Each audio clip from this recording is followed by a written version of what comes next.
আসসালামু আলাইকুম। বাংলাদেশের প্রায় ৮০ থেকে ৯০ ভাগ লোক বা ৯০ ভাগ জনগণ চায় যে ডক্টর ইউনূস আরও ৫ বছর ক্ষমতায় থাকুক। আমি প্রায় ৩০টা সার্ভে করেছি, সেই সার্ভেগুলোর স্ক্রিনশট আমি এই ভিডিওতে আপনার করে দেবো, এডিট করে দেব।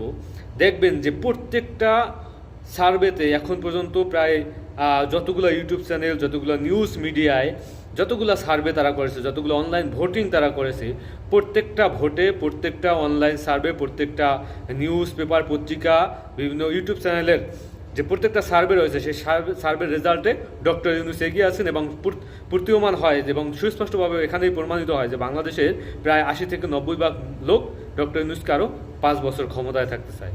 এখন যদি এই মুহূর্তেও আমরা এই ডক্টর ইউনূসকে হারিয়ে ফেলি, এই ডক্টর ইউনূসকে ক্ষমতায় রাখতে না পারি, এটা হবে আমাদের বাংলাদেশের ব্যর্থতা, এটা হবে বাংলাদেশের জনগণের ব্যর্থতা, এটা হবে বাংলাদেশের সমস্ত মানুষের ব্যর্থতা। ডক্টর ইউনূসকে ব্যবহার করে উনি আর কতদিন বাঁচবেন আমরা জানি না। ডক্টর ইউনূসকে ব্যবহার করে আমরা রোহিঙ্গা সমস্যার সমাধান করতে চাই। ডক্টর ইউনূসকে ব্যবহার করে আমরা বাংলাদেশের বেকার সমস্যার সমাধান করতে চাই। ডক্টর ইউনূসকে ব্যবহার করে বাংলাদেশের বিভিন্ন দেশের ব্যবসায়ী প্রতিষ্ঠান যারা বাংলাদেশে মিল ইন্ডাস্ট্রি করার প্রতিশ্রুতি ইতিমধ্যে ডক্টর ইউনূসকে দিয়েছেন, সেটা সমস্যার সমাধান আমরা করতে চাই। ডক্টর ইউনূসকে ব্যবহার করে আমরা বাংলাদেশের যে পানি সমস্যা, বাংলাদেশের যে বন্যার সমস্যা, সে বন্যার সমস্যার সমাধান করতে চাই।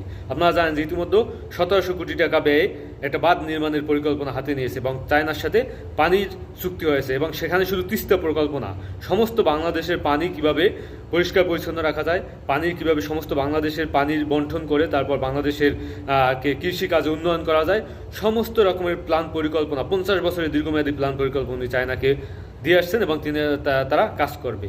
এরকমের বিভিন্ন দেশের প্রতিষ্ঠান যারা ইতিমধ্যে প্রায় $২০ বিলিয়ন মতো বাংলাদেশ ইনভেস্ট করার প্রতিশ্রুতি দিয়েছে, এগুলা যখন মনে করেন কাজগুলো প্রতীয়মান হবে, বাংলাদেশে একটা শিল্প বিপ্লব হবে এবং বাংলাদেশের সমস্ত মানুষ কাজ করবে, বাংলাদেশে কোনো বেকার থাকবে না।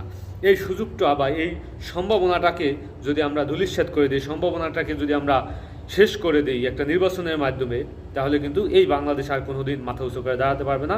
এই যে জুলাই বা ৫ই আগস্টের গণঅভ্যুত্থানের মাধ্যমে বাংলাদেশের যে একটা সুবর্ণ সুযোগ আসছে, এই সুযোগকে যদি এখন আমরা কাজে না লাগাইতে পারি, তাহলে সেটা হবে বাংলাদেশের মানুষের ব্যর্থতা, আপনার আমার ব্যর্থতা। যে কোনো মূল্যে হোক, যদি বিএনপি ক্ষমতায় আসতে চায়, যদি নির্বাচনও হয়, বিএনপিকে এই প্রতিশ্রুতি দিয়ে নির্বাচনে আসতে হবে যে আমরা যদি ক্ষমতায় আসতে পারি, আমরা যদি সরকার গঠন করতে পারি, ডক্টর ইউনূসকে রাষ্ট্রপতি হিসেবে রাখবো, ডক্টর ইউনূস রাষ্ট্রপতি হিসেবে থাকবেন এবং তিনি তার আন্ডারে পররাষ্ট্র মন্ত্রণালয় দিয়ে দেওয়া হবে। তিনি বহির্বিশ্বের বিভিন্ন রাষ্ট্রের সাথে বৈঠক করবেন, বিভিন্ন রাষ্ট্রের সাথে কাজ করে যে অসম্পন্ন যে কাজগুলো আছে সেগুলোকে সম্পন্ন করবেন। নির্বাচন হোক, তাতে কোনো